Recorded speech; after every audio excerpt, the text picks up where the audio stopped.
If I told you that I only train hard 80% of the time, you'd probably think that I'm not that committed or that I'm doing something wrong. But that's exactly what you're doing when you plan a deload every 5th week. Deload weeks involve a reduction in training stress to strip back fatigue from the previous training block.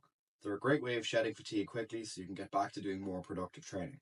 It can be common to see lifters run a 4-week block, deload the 5th, and then rinse and repeat this process all year. But let's run the numbers. If you deload every 5th week, you're deloading over 10 times per year. This is 2.5 months out of your training year that you've spent intentionally not pushing, which I think is extremely overkill for most people. I personally rarely program deloads, as I believe that life naturally deloads you. If you're using some form of autoregulation in your training, where some weeks you have to pull back on certain exercises because you're not feeling too good, that serves all the purpose of a deload without having to actually schedule it in.